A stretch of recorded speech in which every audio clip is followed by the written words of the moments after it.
ഒരു കാലം വരെ കേരളത്തിലെ ഏറ്റവും വലിയ ഫൈബർ അഥവാ ഏറ്റവും നല്ല രീതിയിലുള്ള ഫൈബർ കണക്ഷൻ തരുന്ന കമ്പനി ഏതാണെന്ന് ചോദിച്ചാൽ ഞാൻ പറയും ജിയോ ഫൈബർ ആയിരുന്നു. കേരളത്തിന്റെ നമ്പർ 1 ഫൈബർ കണക്ഷനാണ് ജിയോ ഫൈബർ തരുന്നത്. അവർക്ക് മുകളിൽ വെക്കാൻ കേരളത്തിൽ വേറൊരു കമ്പനി ഇല്ലെന്ന് ചോദിച്ചാൽ ഞാൻ അങ്ങനെ പറയൂ.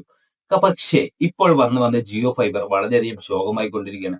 എന്തുകൊണ്ടെന്ന് അറിയില്ല. സ്വയമേ നശിപ്പിക്കുകയാണോ എല്ലാവരും എയർ ഫൈബർ കണക്ഷനിലോട്ട് പോവാൻ വേണ്ടി അങ്ങനെ ചെയ്യുകയാണെന്ന് ചോദിച്ചാൽ എന്റെ അഭിപ്രായത്തിൽ ഞാൻ അങ്ങനെ പറയത്തുള്ളൂ. കാരണം അവർ ജിയോ ഫൈബർ നശിപ്പിച്ചുകൊണ്ടിരിക്കുകയാണ്. കാരണം വിളിച്ചാൽ എന്തെങ്കിലും സർവീസ് ഫാൾട്ട് ഉണ്ടായാൽ പണ്ടൊക്കെ ഓട്ടോമാറ്റിക് ആയിട്ട് തന്നെ കംപ്ലൈന്റ് രജിസ്റ്റർ ആവും. സർവീസ് ടെക്നീഷ്യൻ വീട്ടിൽ വരും. ഇന്ന് കംപ്ലൈന്റ് ഒക്കെ ഓട്ടോമാറ്റിക് ആയിട്ട് രജിസ്റ്റർ ആവുന്നുണ്ട്. പക്ഷെ സർവീസ് ടെക്നീഷ്യൻ ഒരിക്കലും വീട്ടിൽ വരുന്നില്ല. ഇടയ്ക്ക് ഒരു കേബിൾ പോസ്റ്റിൽ നിന്ന് ഊരിപ്പോയായിരുന്നു ജിയോയുടെ. അവസാനം ഞാൻ തന്നെ കയറി എടുത്ത് അത് കുത്തേണ്ടി വന്നു. കാരണം വേറൊന്നുമല്ല. സർവീസ് ടെക്നീഷ്യനെ വിളിച്ചിട്ട് 2 ദിവസമായിട്ട് ടെക്നീഷ്യൻ വരുന്നില്ല. ടെക്നീഷ്യന്റെ ഫോൺ നമ്പർ പോലും നമുക്ക് പ്രൊവൈഡ് ചെയ്യുന്നില്ല ജിയോ. 11 മണിക്ക് വരുമെന്ന് പറഞ്ഞ ടെക്നീഷ്യൻ 2 മണിയായിട്ടും വരാതിരുന്നപ്പോൾ നമ്മൾക്ക് മനസ്സിലായി നമ്മളെ ജിയോ ഊമ്പിപ്പിച്ചതാണ്.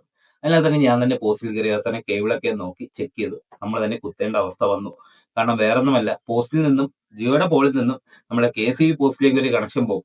ആ കണക്ഷനിൽ നിന്നാണ് നമ്മുടെ വീട്ടിലേക്കുള്ള കണക്ഷൻ ഡിവൈഡ് ചെയ്ത് അവർക്ക് കൊടുക്കുന്നത്. കാരണം അവർ അതിനകത്താണ് പോൾട്ട് ഉറപ്പിക്കുന്നത്. KCBയുടെ പോസ്റ്റിൽ കൊണ്ടുവന്ന ഫൈബർ കണക്ഷൻ കൊടുക്കും. അതിൽ നിന്ന് ഒപ്റ്റിക്കൽ ഫൈബർ കേബിളുമായിട്ട് പിൻ ചെയ്യുന്ന ചെറിയൊരു കണക്ടർ ഉണ്ട്. ആ കണക്ടർ ഒന്ന് ഊരിക്കിടുന്നതാണ് വിഷയം. ഏതാണ്ട് കാറ്റത്തോ മഴയത്തോ മഴ കമ്പാണ്ടോ വന്ന് വീണ ആ കണക്ഷൻ ഊരി. അത് അവസാനം നമ്മൾ തന്നെ എടുത്ത് കുത്തേണ്ടി വന്നു. പിന്നെ മെയിനായിട്ട് പറയുവാണെങ്കിൽ ഇപ്പോൾ ഇടയ്ക്കിടയ്ക്ക് ഫൈബർ കണക്ഷൻ കട്ടാവുന്നുണ്ട്. കാരണം എയർ ഫൈബറിനെ പ്രൊമോട്ട് ചെയ്യാൻ വേണ്ടി മനഃപൂർവ്വം അവർ അത് ചെയ്യുകയാണെന്ന് എനിക്ക് അറിഞ്ഞൂടാ. കാരണം വേറൊന്നും കൊണ്ടല്ല. എയർ ഫൈബറിനകത്താകുമ്പോൾ ഒരിക്കലും ഇന്റർനെറ്റ് അൺലിമിറ്റഡ് അല്ല. നമുക്ക് 1000 GB പെർ മന്ത് കിട്ടത്തേ ഉള്ളൂ. 1000 GB പെർ മന്ത് അത്യാവശ്യം നല്ല ഡേറ്റ തന്നെയാണ് കിട്ടുന്നത്. പക്ഷെ കൊടുക്കേണ്ടത് ജിയോ ഫൈബറിനെക്കാട്ടി ഇരട്ടി തുക.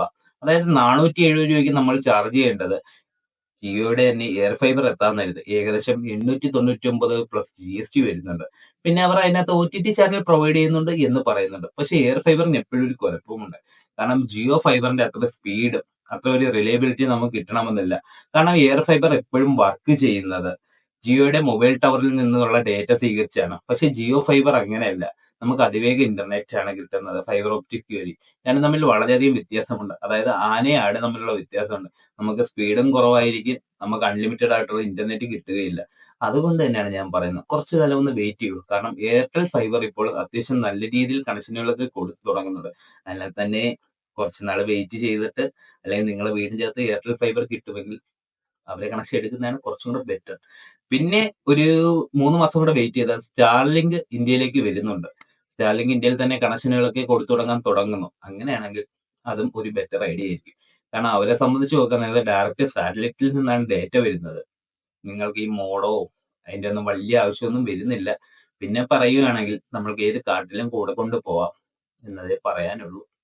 ഇപ്പോൾ ജിയോ എടുക്കുന്നവർ അഥവാ ജിയോ ഫൈബർ കണക്ഷൻ എടുക്കുന്നവർ ഒന്ന് കാത്തിരിക്കൂ എന്നേ എനിക്ക് പറയാനുള്ളൂ.